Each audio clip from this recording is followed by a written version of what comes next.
Blessed day, classmates!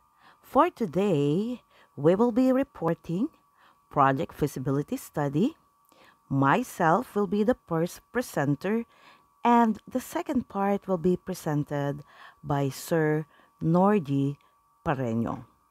The sequence of our discussion will be making use of the 5 Ws, and these are what, why, when, and who. The first item to be discussed will be the definition of feasibility study, its types, the importance, as well as the focus and its constraint. When should it be performed and who should conduct the feasibility study? Now, in terms of definition, we have from Wikipedia, this is an assessment of the practicality of a project or system. And if you notice, it made mention of it focuses on uncovering the strengths and the weaknesses of the existing business or proposed venture, because we would like to take a look at the opportunities as well as the threats, no? And the end in mind would be for the prospect to be a success. Then the second definition is from your Investopedia, which it also look into the detailed analysis, no? Still looking at the likelihood of succeeding by focusing on the critical aspects of the proposed project, which would be presented later by Sir Norji, and we'd be also looking at the types. Other definition is given by the Chartered Finance Institute, and the project focuses on whether it is feasible and looking at the assessment of the practicality of our proposed plan. And the last definition is from Simply Learn. Still, this is a proposal, and the common would be looking at the practicality. We would be evaluating it in terms of viability and whether or not it is going to be successful. So it's really looking at viability, because we would like to be looking at the common word in the definition. It is syempre, no, pag may if you are an organization, and especially if you're an entrepreneur, we would like to succeed, no, with our undertaking. Now, what are the types then? Looking at the types, then it is crucial for us to know first the technical type. And what do we mean by technical type? What will be our concern? Technical will be looking at the process of validating the technical resources and capabilities to convert the ideas into working system. So ano magiging focus natin dito? That would be risk assessment, no? And solution. Kasi nga, you would like to validate the technical resources and capabilities. Now, how about economic, which somehow also related to financial? Although economic valuation is different from financial valuation, because when you look at financial valuation, you're looking at the market price. While if we look at the economic valuation, it has to be the market price. You have to convert. You have to exclude the tax, no? You have to exclude subsidy, to somehow looking at the legitimacy of the national resources. So, ano ang focus natin sa financial, the economic, as well as the financial type of feasibility? We would like to look into the cost and benefit, analysis, because we have to know if it conforms, no? Or rather, if we can identify how well the project or how poorly the project will be concluded. Siyempre, it's always two sides of the coin. And how about the legal aspect or the legal type of feasibility? Definitely, we need to understand if the proposed plan would conform, no, conform with, it's about conformity with the legal and ethical requirements. Now, in addition to technical, to economic and legal, we have um, what else as our types? We have operational. We can also see it as organizational, because we need to look into whether the project, no, would perform to understand um, whether the proposed system would solve the problem. The focus would be on control, efficiency, the services that you're going to provide. Kasi pagka tayo we're looking at the organizational aspect, operational aspect, ang tinitingnan natin would be human and social issues, 'di ba? Dahil part yun ng operation eh.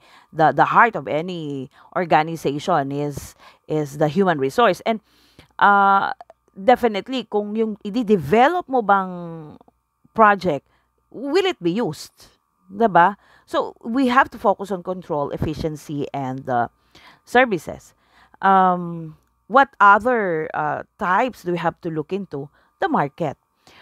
Market feasibility would be focusing on saan tayo magpo-focus kapag market feasibility. We have to assess the industry type.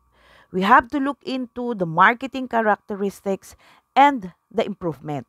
Kasi without the client, without looking into the customer, definitely your product will be affected.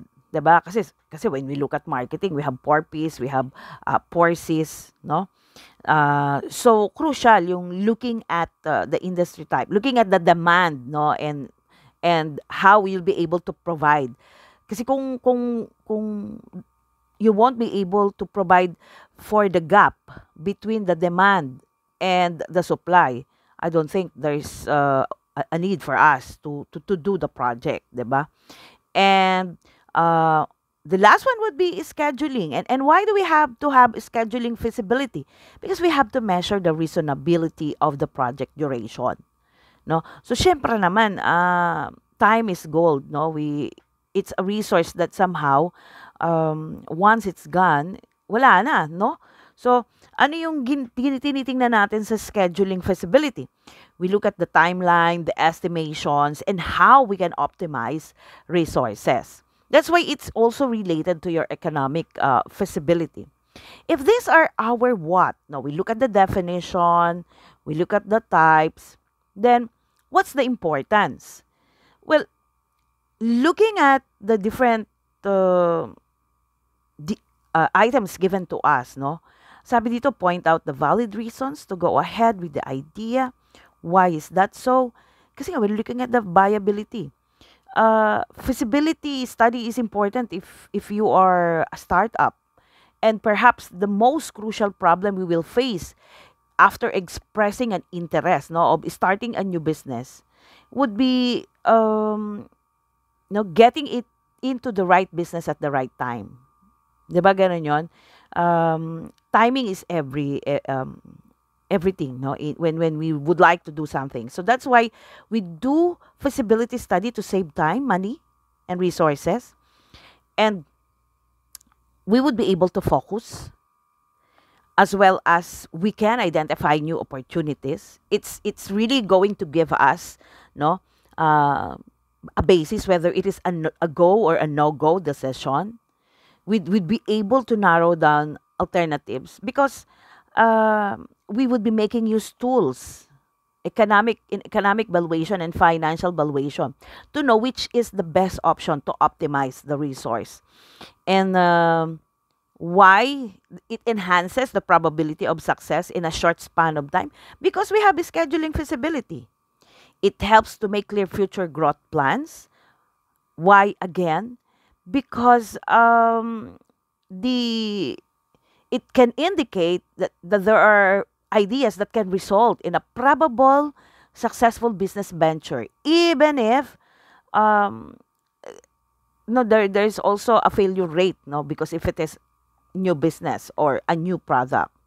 And definitely it would adds value to funding pitches and help makes realistic assumption because there's always a basis, no, when we are making use of feasibility study because we analyze the business concept, we look into the marketplace, we look into the competition as well as the industry and the financial and organizational structure.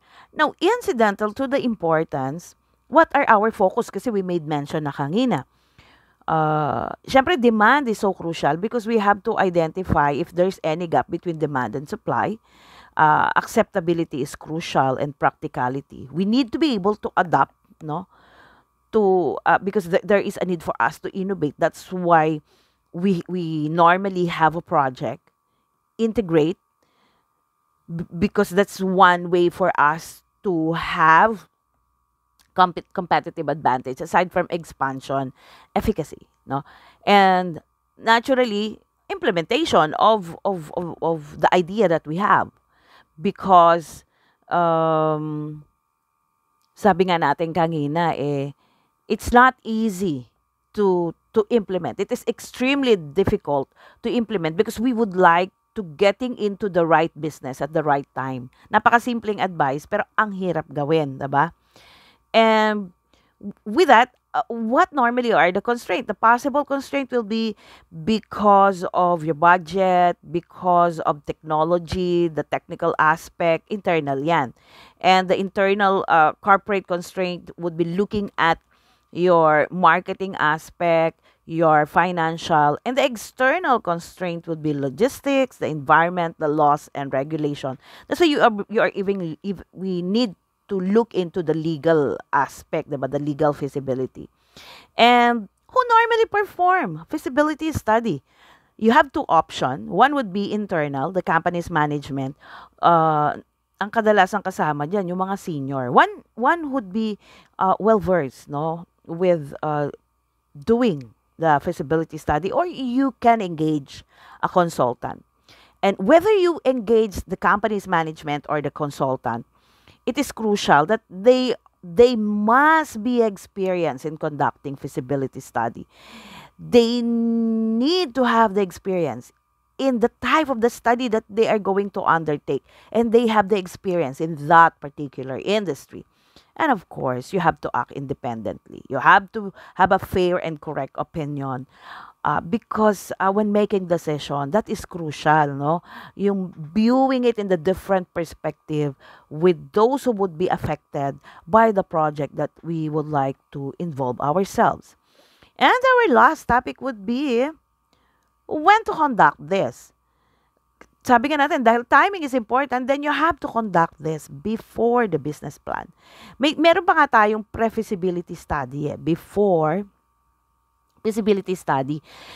Kasi para minimal yung resources na may involve mo.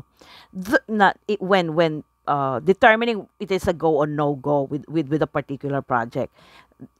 According to Google, ang isang feasibility study pwedeng 60 to 90 days, pwedeng 4 to 5 months.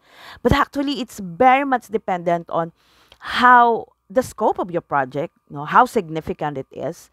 And so, ang kailangan lang nating tandaan would be, we have to do feasibility study before committing business resources, time, and budget. No? Yung length of performing it, how long will it be, will be very much dependent on how big the project is. Diba? Yun. So, the next topic will be components of feasibility study to be discussed by Sir Norgie. And so, thank you very much. Sabi nga, we need to drift, no? Try our best to drift. That is, do it right the first time. Thank you again. Good day.